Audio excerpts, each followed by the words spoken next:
home ownership and wealth building. This is Now Tell Us. I'm your host, Anthony Murore. Today, that's what we're going to be discussing about. Now, at Now Tell Us, we have guests come and tell us stories. They come and inspire us, educate us on a subject, and always we have great guests who come and join us here. And when we say always, today we have a great guest. His name is David Dippong, and he's going to be here shortly to tell us just about that. Before we go there, I would like to remind you to please share this episode with all your friends. If you have a question, ask. If you have any comment to make about the podcast, we love a feedback. So please send us any feedback that you've got, and we appreciate you. We thank you in advance. And I won't want to take more time because we've got a lot to hear from our guest today. Um, I would like you to join me to go and meet David. Just as a reminder, this is Now Tell Us. I'm your host, Anthony Muirore, a motivational speaker and also author. I've authored a book known as Be Good for Good, Stories of Goodness with Lessons on Life, and also the Achieve Your Dream Workbook.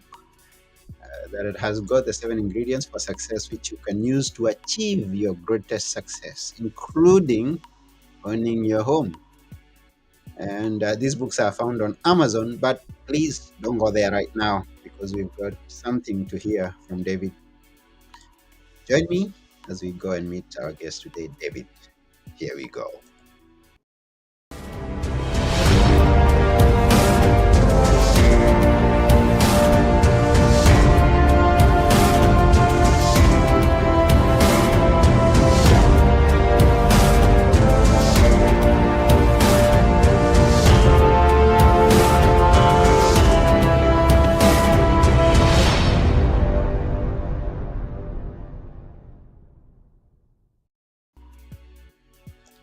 Hello, David.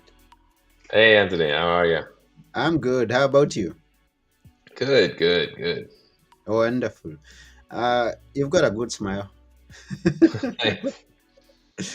Yeah. Which part of the world are you? Los Angeles. Los Angeles. California, that must be. Yeah, the West Coast, nice. You know, The close to the West. ocean, super Mediterranean weather. It's very nice. Oh, okay. That's now.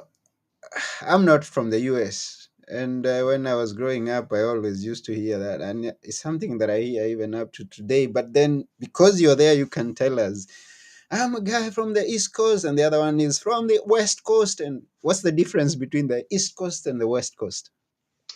I mean, I would say the main difference is the East Coast just doesn't get really great weather year round. Gets a lot of challenges in the winter, hurricanes, things like that. California is more temperate, somewhere Okay. between 50 and 80 degrees most of the year. Besides a few rains in the winter, that's the worst of it that we see. So you're really sort of paying a sunshine tax to live here. Huh? And you get to enjoy a lot more nature year round, which is linked to positive mental health. Just being able to go outside at any point during the year and get a little sunshine, walk around, see some trees. I can tell from this that you're a positive thinker, which is a very Well, you good gotta thing. be. Yeah, it's a good thing in life for you to be a positive thinker, looking at things in a positive way. And it's good when you're in a position where everything is going right and you can just declare what it is that you see. And it's also at another point going through the hurricanes and the storms and then seeing the beautiful part of life. Yeah, so I don't know. Have you ever been through a big, even before we dive into what we are going to tackle today, have you ever been in a big challenge or big problem, as some people would like to say? Have you been in such in your life? Yeah, and I believe everybody has. There's weeks, months, years where you're working hard, your job's going right, things are working out, and then there are days your house floods, and that same month you got to buy a new car, and that same month you have you're expecting a child. There's when it rains it pours. There's always I had to change careers about 10 years ago to really find a career that connected with who I wanted to be and what I wanted to do in the world. And none of that's easy. But Mm-hmm. if you set up your mind to design your own life, to say, like, every step I take makes me a little bit more of the person I want to be tomorrow, you just get through them. And then eventually you're back in sunny times. Oh, okay. So that describes some things that David has been through in a very short. I love your brief about presenting your idea. So, talking of whom you used to be career wise and whom you are today, uh, drive us into that. Let's know who David was and is, and So maybe at I some point we're going to learn who is to be. So I used to be a private chef 10 years ago. It was my and previously. What I found out was I always had a love of food, but the travel, making a good amount of income, like all of those things were nice for me. But what you learn is you're not so much building the future when you're in that line of work. You're just sort of surviving the now. You're working 6 days a week, 14 hours a day. There's not a lot of time to set goals. There's not a lot of time to invest in your future, meet a significant other, build a home. So I wanted to know, how can I help people, in their day-to-day life? How can I help people while also building wealth for the future? Mm-hmm. And that led to real estate. And then a few years in real estate, it really led to helping other people build that wealth the same. Because now I can help anyone as opposed to just that one family or that one restaurant that I was always working in. Mm-hmm. Mm. Okay, that's good. And I get it's not an easy thing just to come from food into Yeah. something that is long lasting because I've experience with food and I don't want to go into that direction right now when people are discussing about food because you go into an event and someone misses food and you don't want to meet with a hungry person. They used to say Well, a hungry person is an angry person. oh, I agree. It's why I'm always eating. Yeah, okay. And you angry over something that is short term. I mean, you eat now, and in a few hours you'll be again looking for food. And then you went into something that is more solid. We have a home; it stays there for days and years, and it leads into some other generations after you. So I see where you're going. Yeah, it's all about the focusing on the long term because everybody, and I'll be honest, our world makes it a lot easier for us to focus on the short term. We have Instagram, social media, all these other things that distract us. On the day to day, we're just going to work, going home, going to work, going home. It really helps to start focusing on the long term if you want to become, or if you want to change your life meaningfully into the person you want to be. So Mhm, many of my clients are focused on the long term. Yes, it's about buying a home now, but we're also taking into account, how's the home going to be a great investment for them? mm, What are they going to be able to use the home to do in the future? What do they need for the future? And then focusing on, instead of tackling all of those problems when they're here, mhm, we've already done 80% of the work in the past. We mm, know exactly what we're supposed to do mhm. every few years so that their life can stay on track the way they want it to be. Okay. Oh, and I agree with you.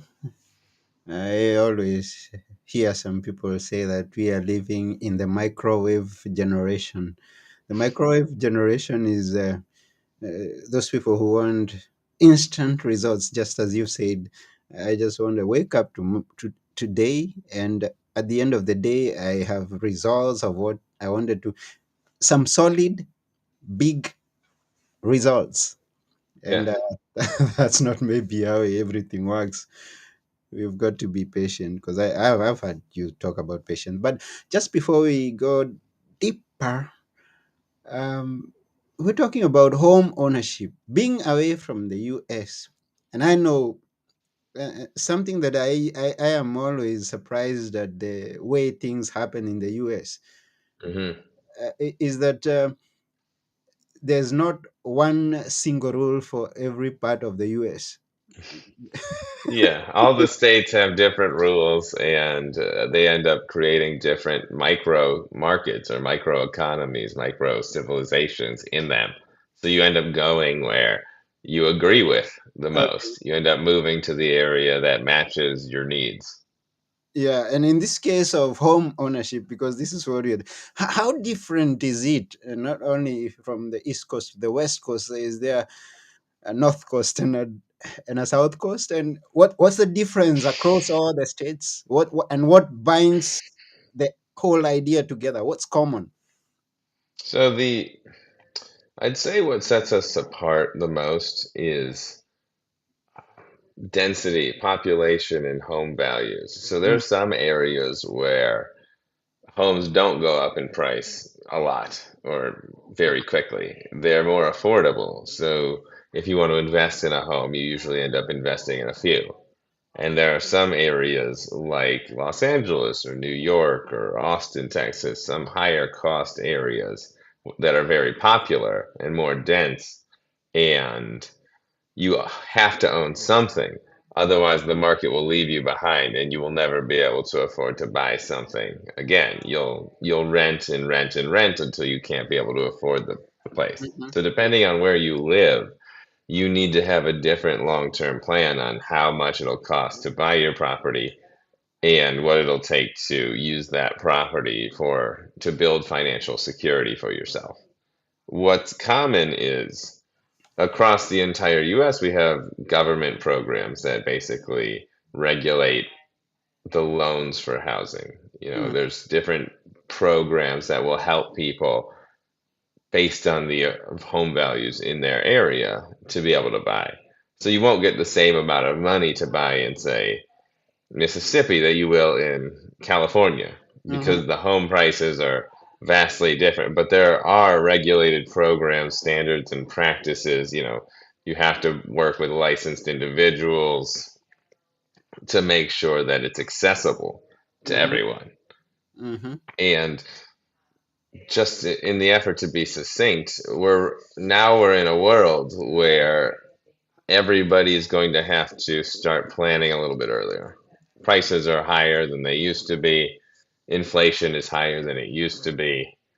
And it's going to start being soon have a kid start saving for their college, start saving for their first down payment for a house, as opposed to just putting away money for college and waiting. It's going to have to be, we have to think about this purchase that far in advance because of the entry level cost of buying a home. mhm. So having that into consideration, dive us deeper into owning a home and also building your wealth for the coming generation. So, not many people realize that owning your home is one of the, if not the best way to reduce your cost of living. Mm-hmm, After you buy a home in the US, you have a 30-year mortgage. For the first few years, because you bought something, you might be paying a little bit more monthly to live. Your mortgage might be higher than your rent. But mm-hmm, what happens after those first few years is you're locked in at that payment and or you can refinance at a lower interest rate to lower your payment. So mm-hmm, either you're always paying less than you're paying now, or you pay it off and your home is full of equity, full of money that you can leverage for financial issues in your life or challenges as they come up. And you've reduced your cost of living so much that you no longer need to make as much money to live comfortably. You still can, but you have the option to do whatever. And if you don't go that route, if you rent, 100% of that money is gone now. It's not forced to be, it's not building equity, it's not building anything, for lack of a better term. So, unless you're making an extremely high income and your other investments, your stocks, your mutual funds, your retirement accounts are heavily padded, They just won't be enough to keep up with the rising cost of living that we've seen over the last 30 years. Can you give us some figures based on a common man on how these figures, how this works out? Like your Okay, so common job. so in Los Angeles, if you wanted to buy a starter home, you might start with a condo. And you say, okay, how much would I need to buy and invest in this condo? Well, you'd likely need between four and 500,000. Now you have a price, and because housing is good debt, they will leverage for you. So you could buy that with 1 to 5% down as long as your income supports enough is large enough to support the monthly payments. So then you work it back and you say, ideally, I'd have at least 25,000. I'd have at least 5% to invest in the home. But Mhm. if that isn't in the cards, if I can't save that much money, there are programs that will help me and give me those funds. So now you say, okay, well, why don't I sign up for these programs? And then I only need 5 to 10,000 to buy a home. Great. Well, now we work back from the goal. We say we need 10,000. If you can save $200 a month, we'll be there within 4 years. If we can get a grant from this lender, you'll only need to save for 2 years. And then you start this long journey to wealth building over the course of a few years while you're young. Because as soon as you buy the home, there, you're on a ticking timeline. The most it'll take you to pay that home off is 30 years. Your monthly payments will never be higher than they are on that day.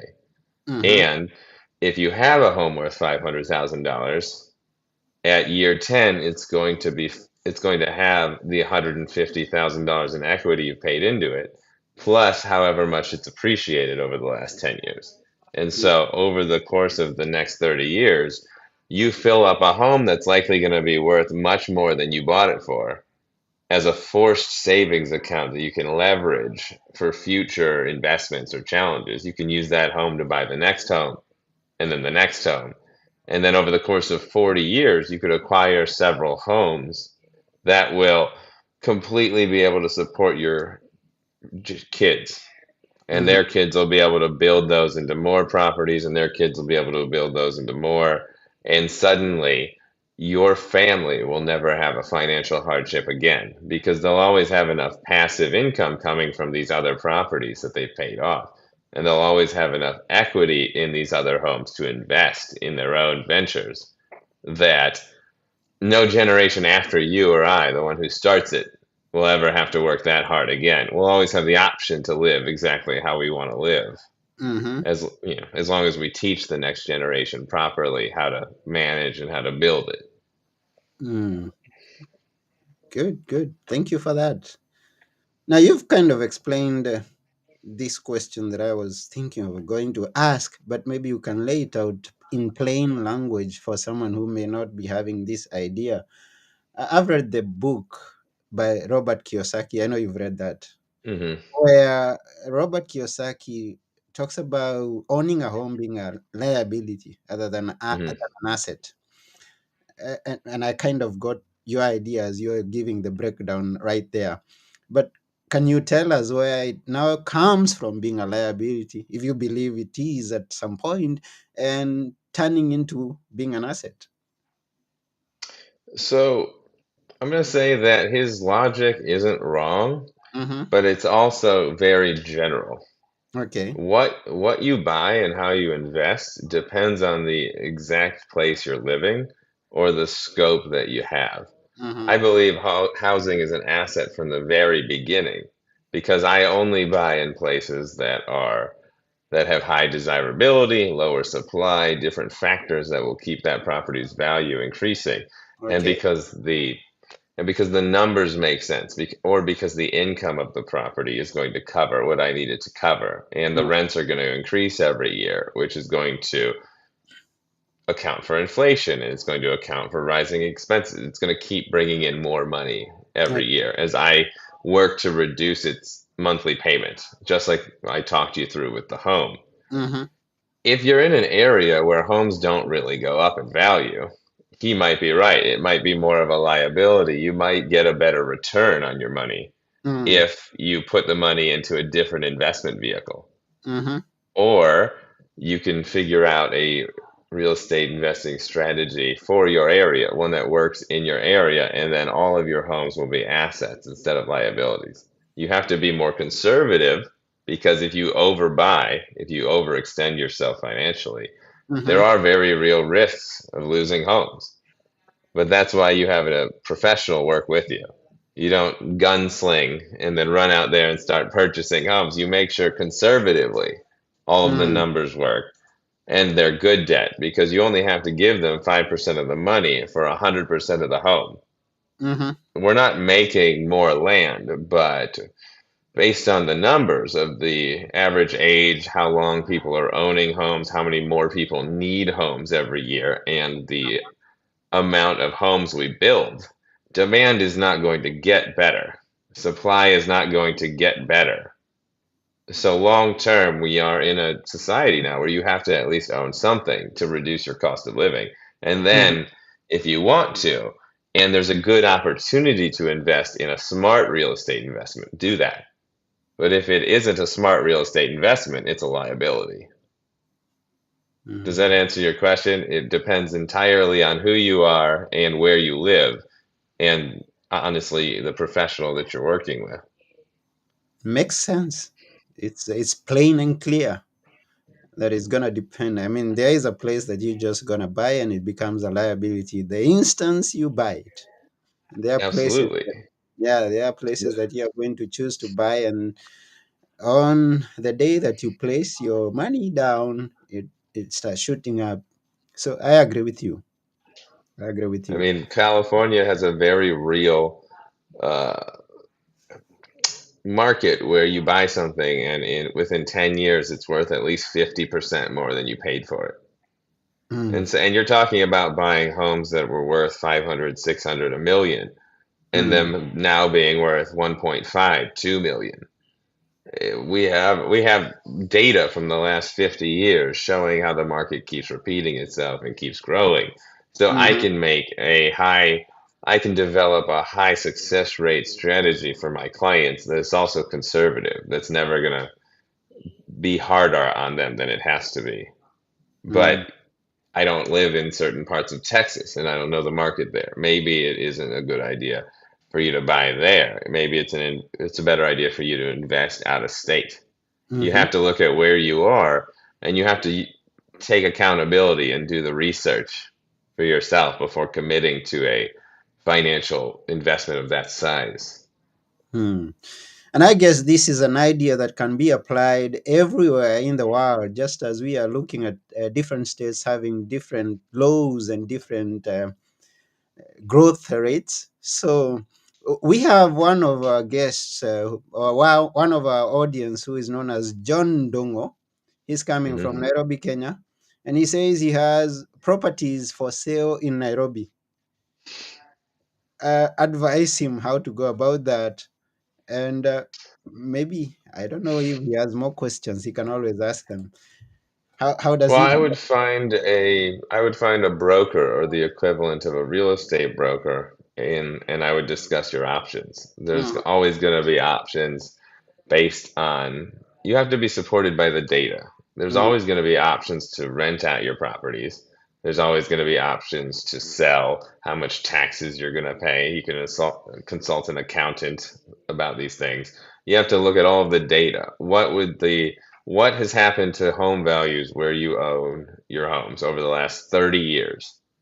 Likely there might be some coincidences in that time, but we have the internet now. We live in the age with the most information and data possible.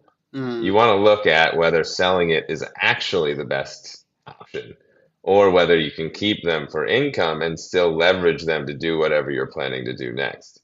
You want to look at all of the options before you decide what you do, and you want to choose the one that's going to achieve your goal, but is also supported by data because now you're not guessing.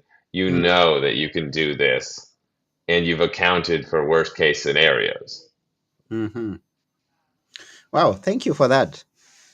Now, what John didn't tell us, and maybe because we assumed, and I also assumed that John is the owner of the properties, but maybe Mhm. John is a broker, so he's selling properties that belong to someone else.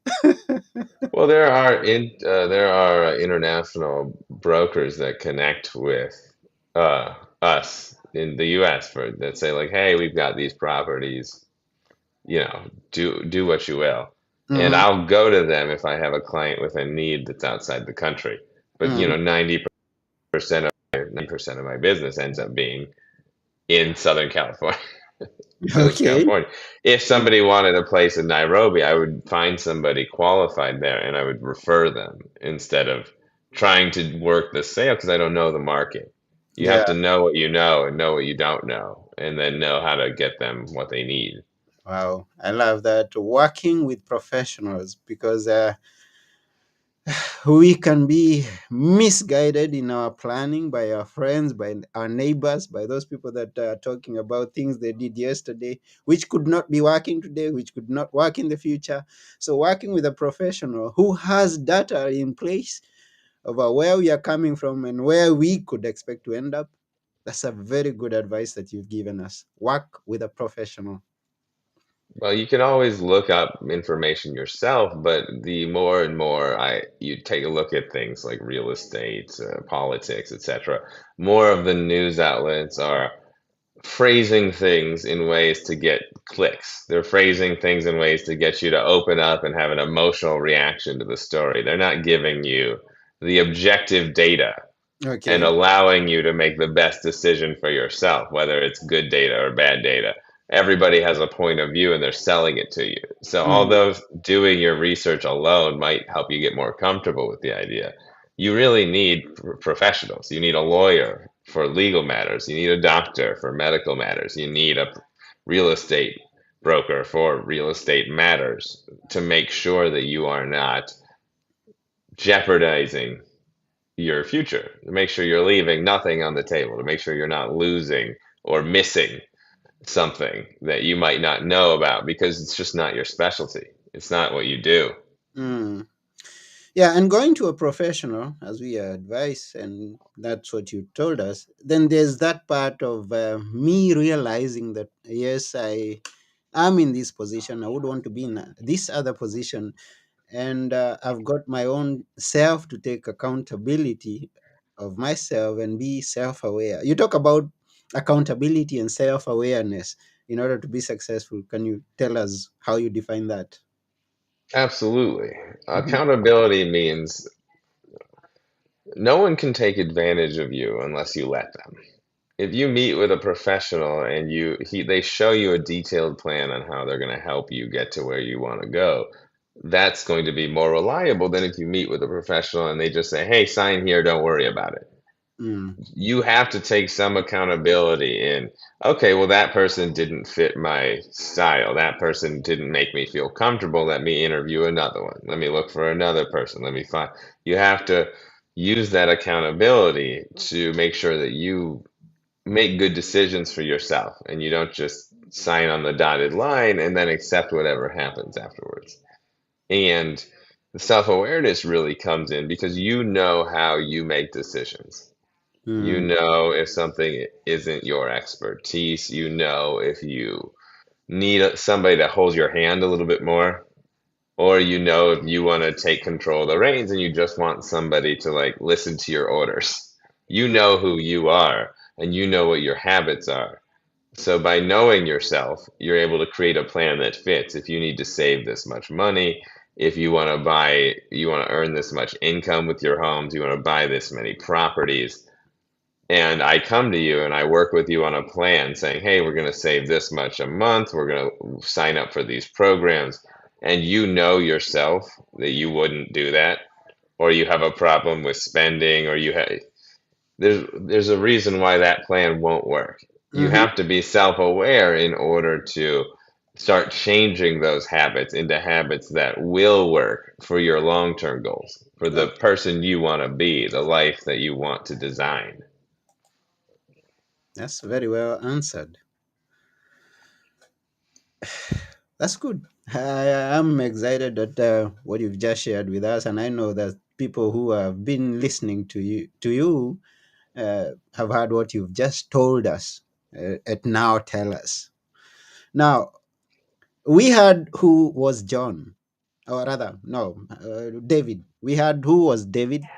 Who we are hearing who is David now, and now we will be interested to know who would David want to be or end up is looking forward to be in the future. So I'm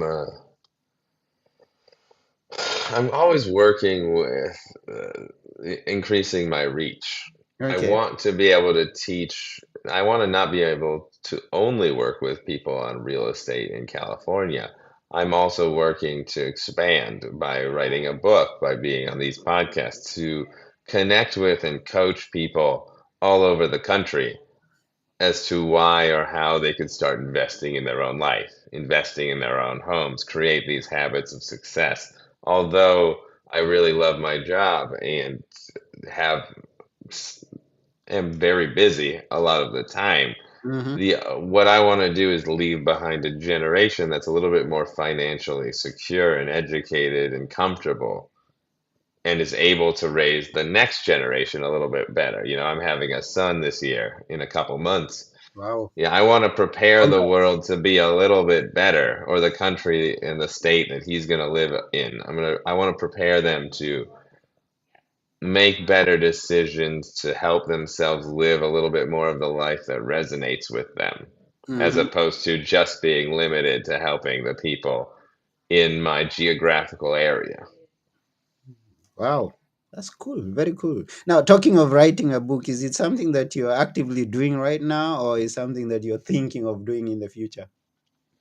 It's almost done. I really hope to finish it by now. We're just doing editing and design work, but especially with the baby coming, timelines can vary. So Yeah. it's almost done, but I would expect it to be fully done and on Amazon within the next 3 months, probably closer to summer. Have you got a title for it already? Yeah, it's called The Long and Not So Short of It. Oh. I People love to say the long and short of it and to skip over a lot of details, but Mhm. my main message and what I teach people is that life is long. There's really no short of it, and you have to start planning now if you want it to be easy, if you want to live the life that you want, as Okay. opposed to just accepting the life that you have. Hmm. That's a good one. We will be looking forward for it when it comes out. We just wish you the best, even as you're looking forward to have your baby in the next coming few months. And this will be 2024 is going to be a very significant year for you. This is what Yes. you're thinking. you Well, have definitely. you have a baby boy and you have a baby book, Yeah, exactly. And I just keep going. I and you want to just, encourage people to always reach out to me, even if they're not somewhere where I can directly work with them. I want people to know that there are resources that they can reach out to. and how do they do that? So I have a website. It's www.dippongrealestate.com, my last Okay. name, realestate.com. Or Okay. they can just email me directly. It's Mhm. my last name. It's DDIPPONG@gmail.com. And if they reach out, I can start connecting with them to either give them the guidance they need or get them to somebody who can. But there's nothing to lose. I just want to give people the information that they need to bridge the gaps. Wow, that's cool. Thank you very much. You've you have got some good things going on there, and it's good to be connected with you and stay connected with you to find out what's in the future. Watch out for that baby when he's coming. Yeah, Those well, babies, that's you there. can't stop him from coming You anymore. can't stop them. They are coming. Whatever it takes. Hmm. Yeah. So you Yeah. can always, you the viewer, you can always head on to dippongrealestate.com and connect with David there. Um, and I love the word, or rather, I love the name David.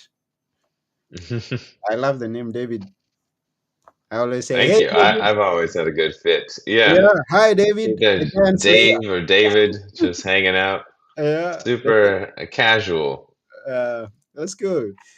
Wow, wow, wow, wow. Thank you, David. You've been such a wonderful guest on our show today. We really thank you for coming, and we are wishing you the best in everything. Thank you, Anthony. I'll talk to you soon. What are a few words that you would want to leave us with that we should never forget? No matter where you are in life, and I know this will sound a little bit uh, higher power or intention based, but you are only a few thousand steps from who you want to be. It doesn't matter how much money you have, where you started, what you're doing. If you took one step a day for the next 5 years, you'd be that person that you want to be. And I know 5 years sounds like a lot of time, but when you actually live them, they go by quickly. And if the trade-off is getting to live the last 40, 45, 50, 55 years exactly as the person that you want to be, what is spending 5 years now? That's powerful. Very powerful. Thank you very much, David. We appreciate you once again. Once again. Thank you, thank you, thank you. It's great to be here. Yes, and we also want to take this opportunity to thank all our viewers or our listeners, those who've been following us. Sometimes they follow us silently, and you only get to know that they were watching you at the end of it. So if you're there and you're still watching us, please say hi or bye, and we appreciate if you get to watch this after we've recorded it and shared it out there. We also would be glad to hear from you, and also follow us on every platform. Remember, I remind you one last time, head on to deepongrealestate.com and connect with David. And yes, that's about it for today. This has been Now Tell Us. I've been your host, Anthony Murore, and together with our great, great giant slayer, David Dippong, we're saying bye for now. Bye for now. Bye.